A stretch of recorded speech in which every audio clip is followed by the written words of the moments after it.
Kayastha.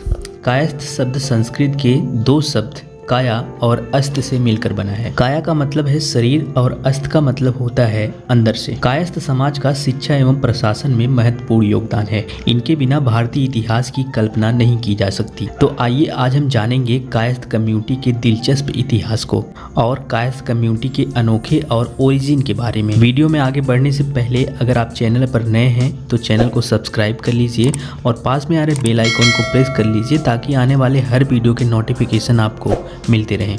Kayastha community Bharat के इतिहास में एक प्रसिद्ध और महत्वपूर्ण कम्युनिटी है। कायस्थ लोगों का इतिहास विस्तृत और अनेक वर्षों तक का प्रतिष्ठित इतिहास है। इस कम्युनिटी का इतिहास भारत के कई हिस्सों में पाया जाता है, जैसे उत्तर भारत, मध्य प्रदेश, बिहार और बंगाली प्रदेशों में पाया जाता है। कायस्थ कम्युनिटी के इतिहास की शुरुआत हिंदू धर्म की शुरुआत से होती है। पुराणों, कथाओं और लेखों के अनुसार कायस्थ समाज का जन्म प्राचीन मध्यकाल में हुआ और माना जाता है कि ये चित्रगुप्त के वंशज हैं। यमराज के अनुरोध पर ब्रह्मा जी ने संसार में मृत्यु का लेखा जोखा रखने के लिए चित्रगुप्त को जन्म दिया था। चित्रगुप्त ने 2 शादियां की।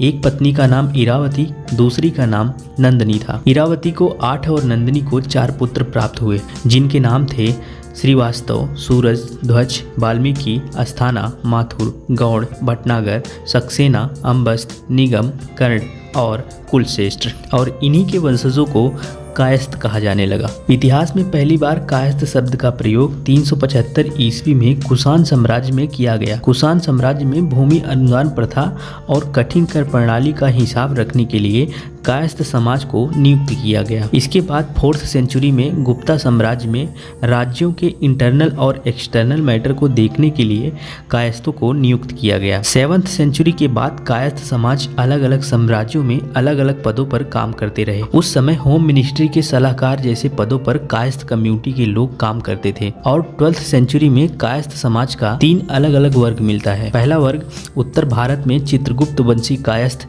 जो लेखा जोखा संभालते थे। दूसरा वर्ग महाराष्ट्र के चंद्रसेनी प्रभु कायस्थ जिन्हें वेदों की विद्या प्राप्त करने और खोज करने का काम दिया गया। और तीसरा वर्ग बंगाली कायस्थ जो ज्यादातर क्षत्रिय थे और उन्हें राज्य के शासन और प्रशासन से जुड़े काम दिए गए।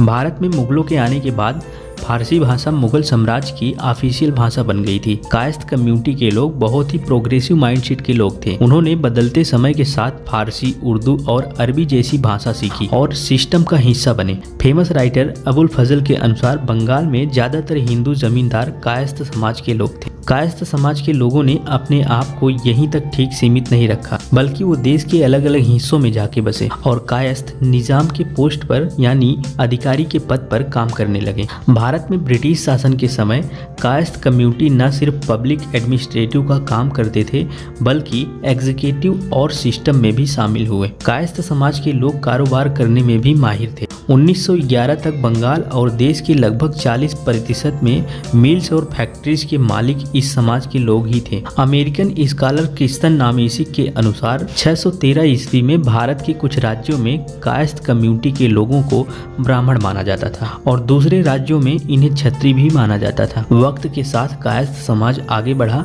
और इन्होंने अपने आप को रिकॉर्ड कीपिंग कामों तक ही सीमित नहीं रखा बल्कि दूसरे कामों में भी अपना नाम रोशन किया। कायस्थ समाज ने देश के लगभग हर क्षेत्र में अपना योगदान दिया है। इनके इस योगदान को देश हमेशा याद रखेगा। वीडियो अच्छा लगा तो वीडियो को एक लाइक कर दीजिए। चैनल पर नए हैं तो चैनल को सब्सक्राइब करके पास में आ रहे बेल आइकन को प्रेस कर लीजिए ताकि इसी तरह के इंटरेस्टिंग वीडियोस आपको मिलते हैं ऐसे ही इंटरेस्टिंग वीडियो के साथ अगली वीडियो में।